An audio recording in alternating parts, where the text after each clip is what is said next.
I just fought a 4-month-long Minecraft war on the geopolitical server Pactoria, an actual war in Minecraft. We're about to see in this video isn't just the remnants of a war-torn server, it's the echoes of choices, of towns that rose, crumpled, or simply endured. This is the story of the South Athel warden towns that formed my faction, Wardens of Roses.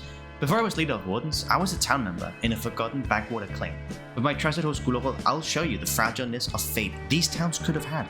This journey reveals how even the smallest of beginnings can shape the course of history. Abysar is the first town on this journey. It was one of the more active towns and situated in the north. Matrix was a faction that aimed to take over all of Athel, and while they failed and lost the Great Athel War, you can see the scars of their presence, especially in Abysar.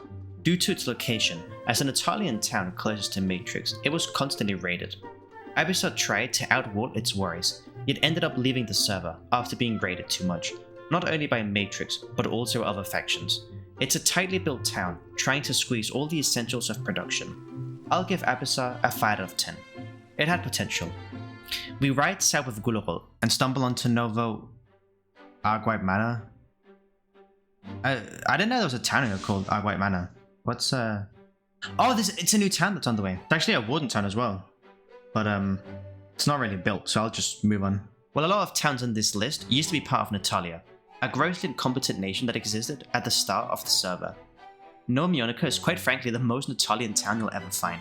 It was an incompetent nation that didn't heed the warnings of the raiders from the north. If the town leaders quit because of raids or boredom, I'm not sure. Nova Mionica gets a 1 out of 10. Thorn Crest holds a silver medal in controversy. It follows a simple design, yet a tale of loyalty and rebellion and mixed signals. The statue you see in the distance isn't actually part of the town. Its town leader played a key role in the Great Athel War. It was loyal to Natalia until they surrendered to Matrix, then briefly flew Warden colors before vanishing into political fog by their town leader trying to claim into Thornspire, a town that appears later on. Now it's part of Wardens again, with a new town leader. I'll give it a 7 out of 10, mostly because it was quite important in the war. The Temple of Elaraine. The Temple of Elaraine is the hidden rose of Wardens. It used to not appear on Blue Map, and only the locals of Athel knew of its existence. Some structures bloom best in silence. There's not really too much to say, other than it's a statue on one of the local gods in Verdantheon, a religion. I'll give it a solid 8 out of 10. I mean, I can't really give it a low ranking, because one of my friends built it. Thornspire. This is my cracked mirror. Before I wore the crown, I was just another miner in Thornspire, then called Varnfelth. When my town leader left to become staff, since admins can't hold a town, a succession crisis fled. I picked up the mantle. Every spire here is a snapshot of a past self, eager, untested, and utterly unaware of the battles to come. Sentimental? Absolutely. 9 out of 10. Frosthaven. Frosthaven is located in the mountains between Thornspire and Plainstrith. It was the first war I won, back when I was a citizen of Thornspire. It was a bit of an overkill as the guy that showed up had only iron armor.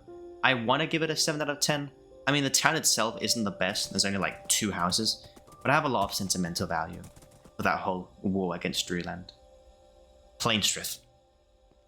Plainstrith is absolutely the most controversial town on the list. They ditched Natalia before I even played, refusing to fight Matrix in mere iron armor, and honestly, can you blame them? Their stand was the spark that exposed just how hollow Natalia had become. I find it fascinating how one town's defiance can just tilt an entire server's fate. The town joined Wardens. 8 out of 10, great town. Kinstal. This town is one of the prettier ones in the region, and it's also the town that's been raided the least, so that checks out. It was formed after Plainstrith and Thornspire, and was meant to be a trade town, yet the Great Athel War diverted attention towards producing resources to fight against Matrix. Maybe in the future it'll be a trade town, and I quite like this unique, I don't know, Mr. Maker sort of design of the town. I'll give it an 8 out of 10. And that concludes the South Athel Warden towns. Each town played a part in the adventure of Pactoria. If you like this video, then hit the subscribe button. It helps out smaller channels like myself. And if you want to play on this server, then the IP is in the description.